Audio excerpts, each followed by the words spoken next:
Welcome back to the channel, guys. It is me, 8744, as I'm going to give my quick thoughts on PSG 2, Arsenal 1. So, guys, PSG have made their second Champions League final in their history, the first time being in 2020, and this is now their second time later, 5 years later. No superstars on the team, no Mbappe, no Neymar, no Messi, no Zlatan, none of these players. And they made the Champions League final the first season without Mbappe is very impressive. I don't think any of us could have predicted that at the beginning of the season. If you did, that would have been genius. So hats off to PSG for an incredible achievement. And what the turnaround Luis Enrique has done with this team has been phenomenal.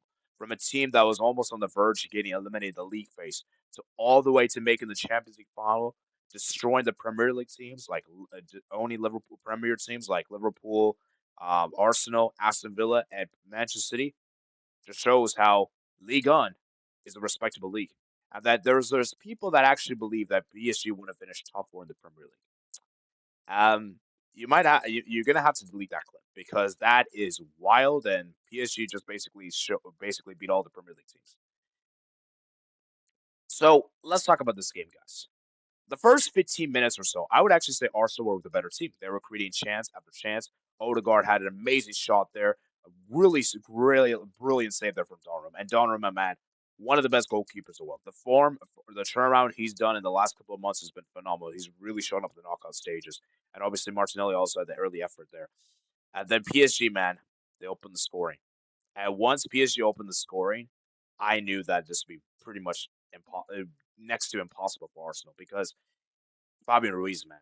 And this is a guy that I don't think gets enough appreciation at both PSG and Spain because he was integral for Spain winning the Euros. Obviously, people talk about Rodri being integral, Yamal being integral, and all that. I think Fabian Ruiz was really important for both for the Euros and this Champions League campaign. He's been outsung by players like Vitinha and Neves.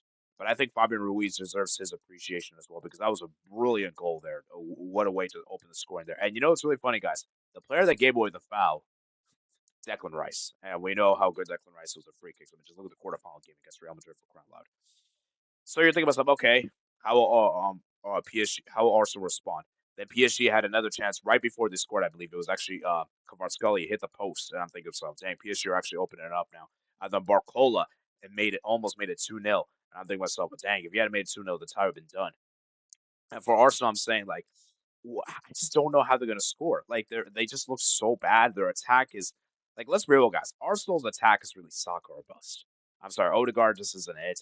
Martinelli is useless. I'm sorry. Mikel Moreno isn't really that good, and I just think Arsenal's attack wasn't great. And in the second half, man, it's like, Arsenal had their chances, and then PSG, man, they scored there. Hakimi. So actually, they had the chance to make it 2-0. And you're thinking about so this would have been definitely tied done. When it was Lewis Skelly, I think they gave away the handball there. And then obviously up step Vitinha, and he misses the penalty. And I'm thinking myself, okay, maybe Arsenal might actually go. Let's have a may have a blessing. Then a few minutes later, Hakimi scores a worldie. Bad defending there from Arsenal in particular. And it was surprising that Dembele actually got the assist. And remember, Dembele didn't even start this game. He came off the bench because obviously he wasn't fully fit for this game. And it was surprising that Dembele didn't take the penalty. I think Dembele should be taking the penalties, honestly, instead of Vitinha, because that Vitinha penalty was awful. Then you're talking about 3-0. Yeah, then it's definitely tied on, right? That Saka, man, great run there from Trossard to beat Marquinhos. Some would say there should have been foul there. Plays into Saka, and Saka makes it 2-1 on the night. I think it's okay. Maybe Arsenal have a chance now. And the Arsenal almost scored right after. Saka had a brilliant chance there, but I think he missed it, if not mistaken. And bro, like that would have been a huge chance to make it 2-2 on the day.